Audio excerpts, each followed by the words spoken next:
Hi everyone, in this video I'm going to talk about some examples of absolutist rulers. And we're going to begin with perhaps the most famous, the most successful absolutist ruler, and that's Louis XIV of France. Louis XIV became king when he was still a very young child. He was about 5 years old when he was brought to his father's deathbed, and his father asked him who he was, and he's supposed to have said, "I am Louis XIV." Perhaps not what you'd expect or necessarily hope that your child would say.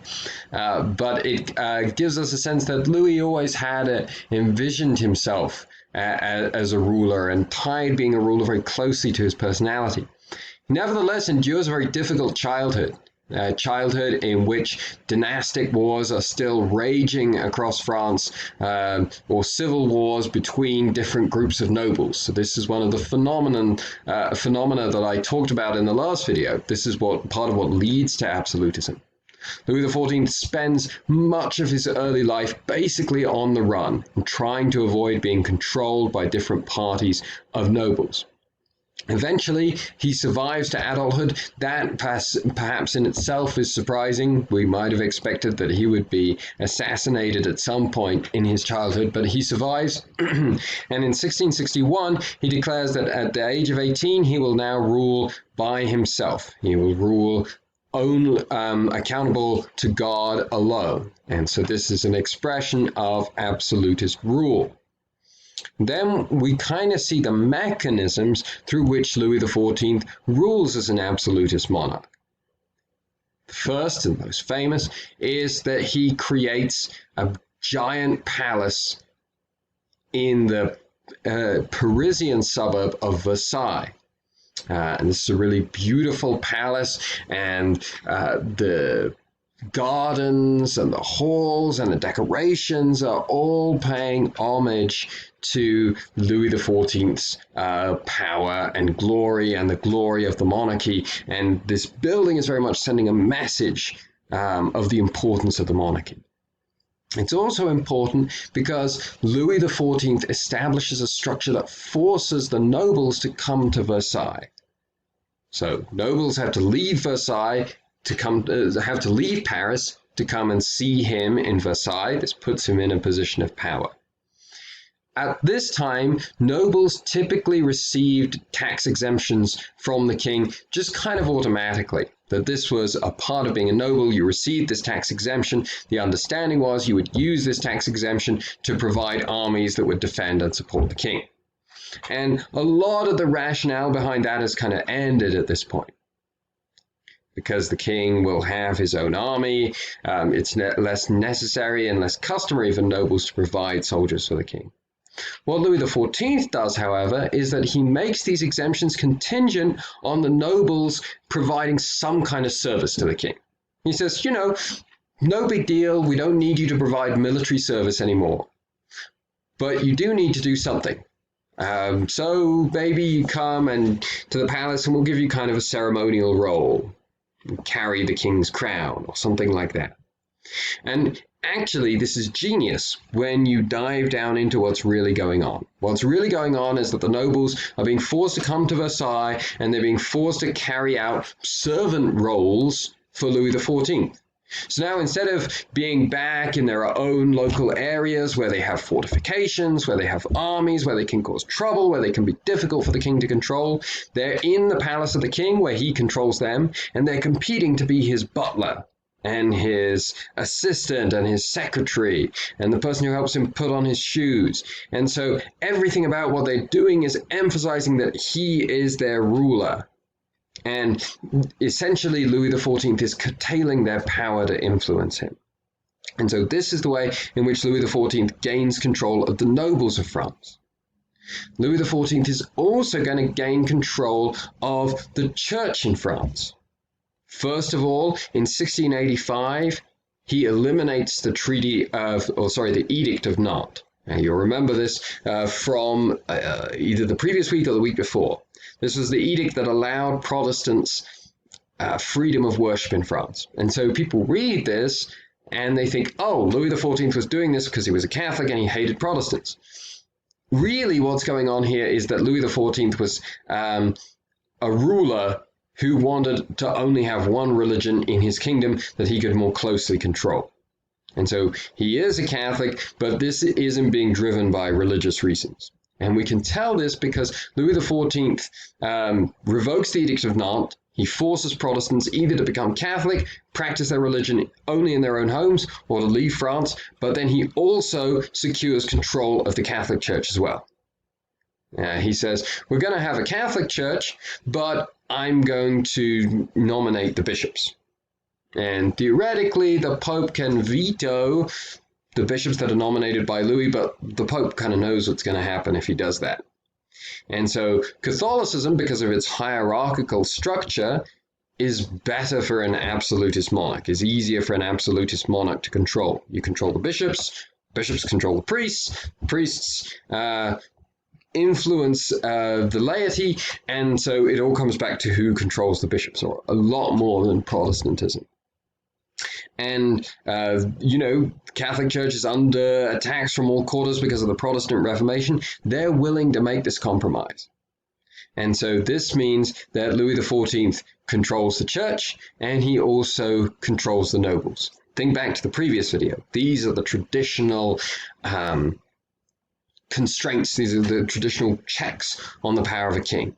Louis XIV has now eliminated those. He is now really able to rule without being answerable to anyone in his own kingdom. And so he's been very successful. He's been very successful in establishing this rule, in establishing peace and stability in his kingdom. This was part of the goal of an absolutist monarch. This is where it comes from. You have all this violence and instability in Europe. People are willing to accept an absolutist monarch because they think it will give them more stability. And it's true. For the reign of Louis XIV, at least, it's true that Louis, by eliminating the power of the nobles and eliminating the power of the church to control him, does provide greater stability for France than we'd seen in the generations before Louis. However, because he has eliminated these checks on the power of the king, it means that it's going to be very difficult to reform any abuses in French government without a wholesale, violent revolution. And so that's very important to keep in mind as we move forward with studying French history within our study of Western civilization. So that's Louis XIV, and that's France. Now I'm going to talk a little bit briefly about absolutism in England. The Tudors, after all their efforts to produce an heir, die out in 3 generations. Elizabeth I dies without any successors, without any children, and she is succeeded. The Protestant leaders of England at the time turn to her nearest Protestant relative, who is James of Scotland, who becomes James VI of Scotland and James I of England. And so, in this way, the kingdoms of England and Scotland are united. So James travels down from Scotland to England and becomes king. And James was already well established as an absolutist. He had already written a book in which he defended the theory of absolutism, that a king was answerable to God alone. And he now finds himself in possession, like his rule, his power has basically doubled.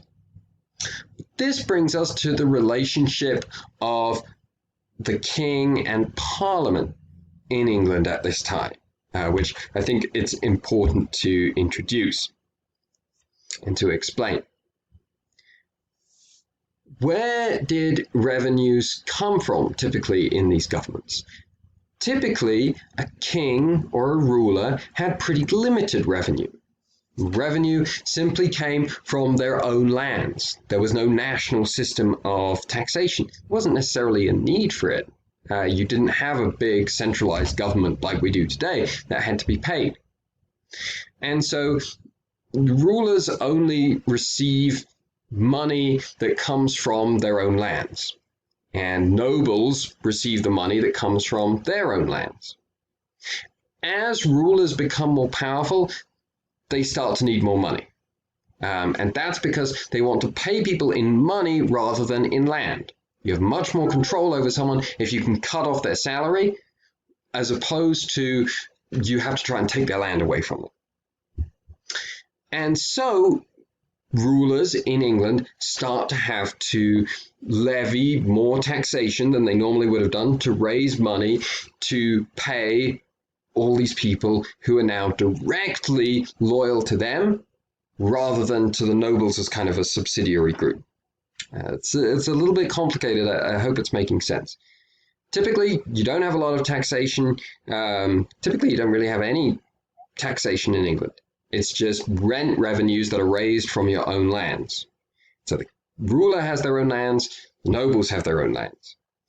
As rulers become more powerful, they need to start raising revenues through taxation in order to pay people who are directly loyal to them and directly loyal to a paycheck rather than loyal to them through the nobles, which means they're less powerful.